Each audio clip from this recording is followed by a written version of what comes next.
Second win. Joe Wilson was watching. Always thinking, always winning. For Lewis Hamilton, for Formula One, this circuit in Portugal was new.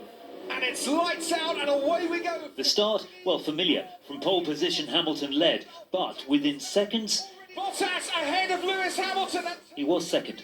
Teammate Valtteri Bottas in front. Now here's Hamilton's view, in pursuit, watching, hunting, passing. Started on pole, back into the lead now.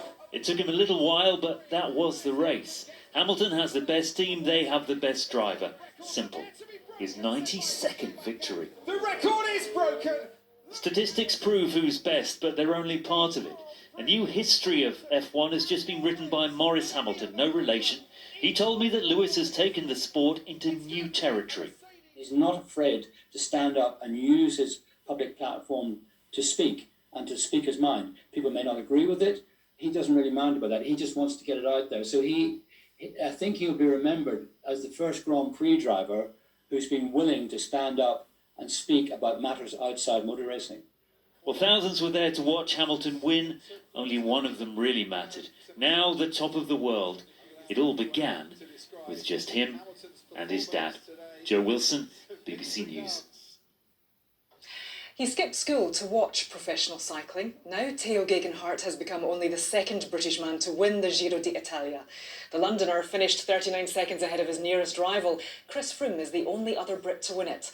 Gegenhardt said he couldn't have imagined victory in his wildest dreams.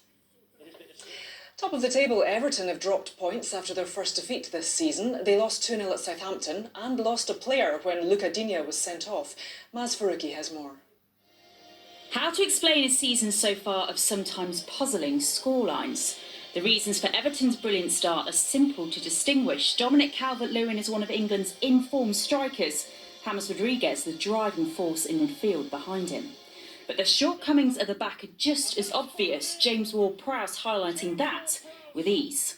Jordan Pickford's decision-making in the Everton goal has been in the spotlight recently. There was little he could do about Southampton's second from Che Adams, though. Deflection rather than power getting the better of him this time. And aspirations of a comeback for the visitors were over when they were reduced to 10 men. Referee Kevin Friend judging this from Luca Digne on Kyle Walker-Peters a straight red. So Everton's unbeaten start to the season is at an end, with their influential forward barely touching the ball all match.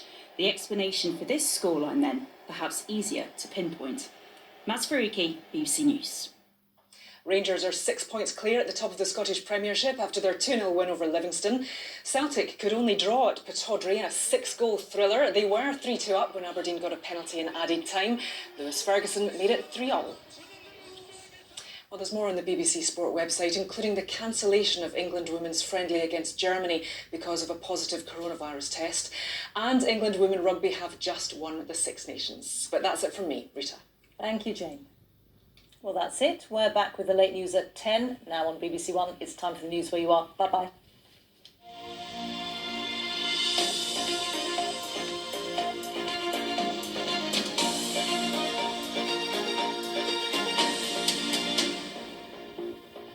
Good evening. Cafes, restaurants and food businesses across the West Midlands have signed up to feed children from low-income families for free in the school holidays. They're supporting a campaign by the Manchester United striker Marcus Rashford, who's campaigned for the free school meals programme to be extended over half-term. Audrey Diaz reports. Helping his mum shift boxes at the food bank, Marcus Rashford has become a hero to thousands of people across the country for more than just his footballing skills.